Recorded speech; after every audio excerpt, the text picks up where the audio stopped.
মুসলিমদের মেন ঐতিহ্য হচ্ছে আমাদের সম্মান, আমাদের মায়েদের পর্দা সবচেয়ে বেশি সম্মান।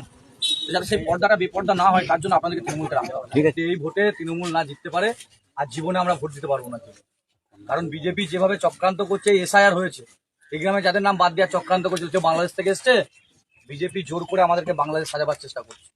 তাহলে এখন আমরা কি পেয়েছি, কি পাইনি, কি পাবো, এইসব আমাদের ভাবার সময় নেই। এখন নিজেদের বাঁচার সময়। যদি তৃণমূল হেরে যায়, এখানকার বাড়ির এই বাচ্চা বাচ্চা মেয়েরা ইন্দাস যেতে পারবে না, পেরোতে পারবে ডেগুরিয়া? না, কেউ পেরোতে পারবে না, মেয়েদের সম্মান থাকবে না। তাই আমাদেরকে নিজেদেরকে বাঁচতে এখন মমতাকে জিতাতে হবে। আর মমতাকে চতুর্থবার মুখ্যমন্ত্রী করতে গেলে শ্যামলী রায়কে ভোট দিয়ে জিতাতে হবে। এই গ্রাম জিতার কথা বলতে আমরা আসিনি, এই গ্রামের 100% মানুষকে তৃণমূলে কনভার্ট করাতে হবে। এখন যদি কেউ সিপিএম এ ভোট দেয়, পেছন থেকে সেই ভোটটা বিজেপিকে দেওয়াই হবে। যদি কেউ জনতা উন্নয়ন পার্টিকে ভোট দেয়, পেছন দিক থেকে বিজেপিকে দেওয়াই হবে। তাহলে আপনার একটা ভোটও এখানে নষ্ট করা চলবে না। আপনারা গ্রামের মানুষ রয়েছেন, একজোটে আপনাদেরকে তৃণমূল কংগ্রেসের সমর্থন করতে হবে। আমরা সবাই একসঙ্গে সব সম্প্রদায়ের মানুষ বসবাস করতে চাই, কিন্তু বিজেপি আমাদের মধ্যে ভেদাভেদ লাগিয়ে দিয়ে, দাঙ্গা লাগিয়ে দিয়ে আমাদের পরিবেশটাকে নষ্ট করার চক্রান্ত করছে।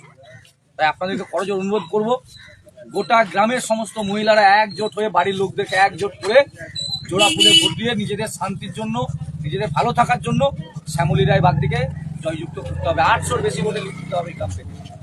এটুকু আপনাদের কাছে অনুরোধ করে যাচ্ছি। আমাদের বাঁচা মরার ভোট এটা। আমরা কিভাবে থাকবো সেটার ভোট।